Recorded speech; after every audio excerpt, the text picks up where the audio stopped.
श्री राम ब्रह्मा जी के पुत्र दरीची, दरीची के पुत्र महर्षि कुर्मी, कश्यप के वंश से जो सूर्य वंश हुआ, उसी के इक्ष्वा कुल में श्री राम का जन्म हुआ। इन्हें रामचंद्र भी कहते हैं। रामायण के अनुसार महाराज दशरथ और रानी कौशल्या के सबसे बड़े पुत्र, सीता के पति व लक्ष्मण, भरत तथा शत्रुघ्न के भ्राता थे।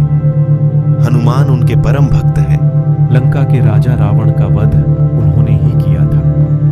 उनकी प्रतिष्ठा मर्यादा पुरुषोत्तम के रूप में है, क्योंकि उन्होंने मर्यादा के पालन के लिए राज्य, मित्र, माता पिता तक का त्याग किया। राम का जन्म। अन्य नाम वृषा, वैकर्तन सूर्य का अंश, श्री रामचंद्र जी, श्री दशरथ सुत जी, श्री कौशल्यानंदन जी, श्री सीता वल्लभ जी, श्री रघुनंदन जी, श्री रघुवर जी, श्री रघुनाथ जी, ककुत्स्थ कुलनंदन आदि। निवास स्थान अयोध्या, वैकुंठ लोक, परम धाम। मंत्र AUM श्री रामचंद्राय नमः, AUM राम रामाय नमः। अस्त्र धनुष बाण, कोदंड धनुष।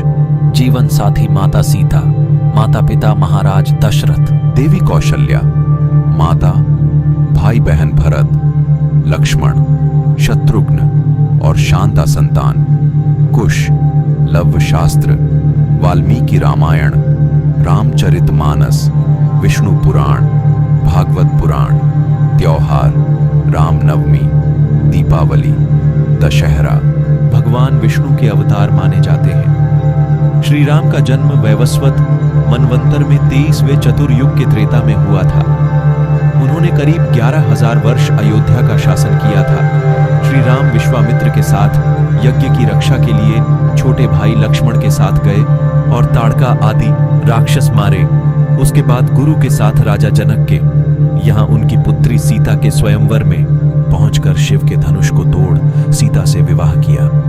जब उन्होंने अगला राजा बनाया जा रहा था, तब उनके पिता के वचन के लिए 14 वर्ष वनवास जाना हुआ, जहां पर लक्ष्मण ने शूर्पणखा के नाक कान काट दिए और उसके भाई खरदूषण का राम ने वध कर दिया।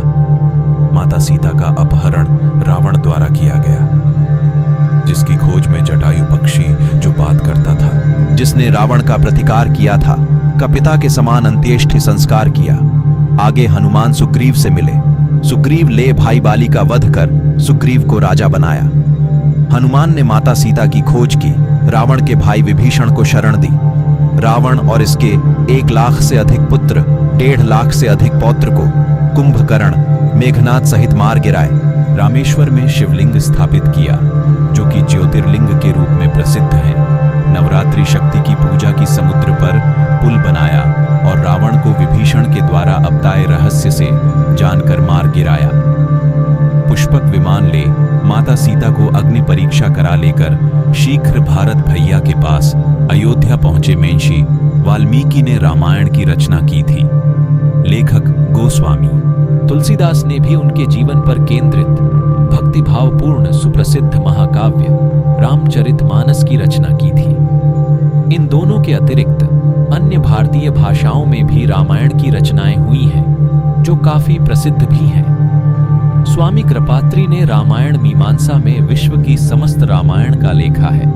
दक्षिण के क्रांतिकारी पेरियार रामास्वामी व ललई सिंह यादव की रामायण भी मान्यता प्राप्त है।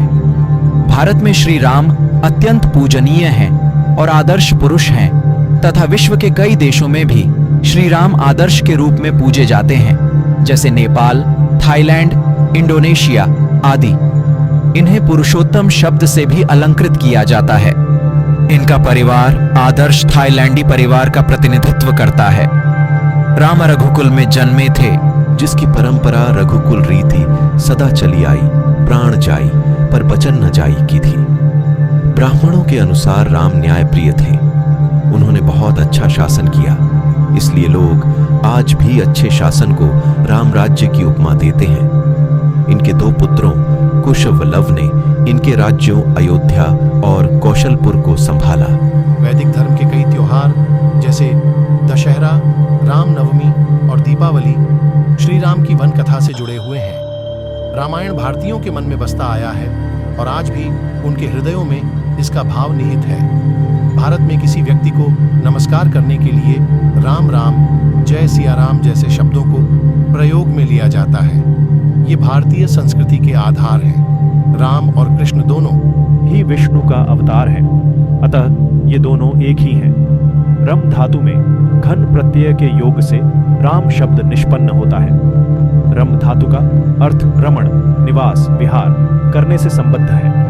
वे प्राणी मात्र के हृदय में रमण, निवास करते हैं, इसलिए राम है तथा भक्तजन उनमें अर्मण करते, ध्याननिष्ठ होते हैं, इसलिए भी वे राम हैं। रमते कणे कणे इति रामा विष्णु सहस्र नाम पर लिखित अपने भाष्य में आद्य शंकराचार्य ने पद्म पुराण का उदाहरण देते हुए कहा है कि नित्यानंद स्वरूप भगवान में योगीजन रमण करते हैं, इसलिए वे राम हैं। कबीर साहिब जी आदिराम की परिभाषा बताते हैं कि आदिराम वह अविनाशी परमात्मा है जो सबका सृजनहार व पालनहार है, जिसके एक इशारे पर धरती और आकाश काम करते हैं, जिसकी स्तुति में 33 कोटि देवी देवता नतमस्तक रहते हैं, जो पूर्ण मोक्षदायक व स्वयंभू है। एक राम दशरथ का बेटा, एक राम घट घट में बैठा, एक राम का सकल उजियारा, एक राम जगत से न्यारा।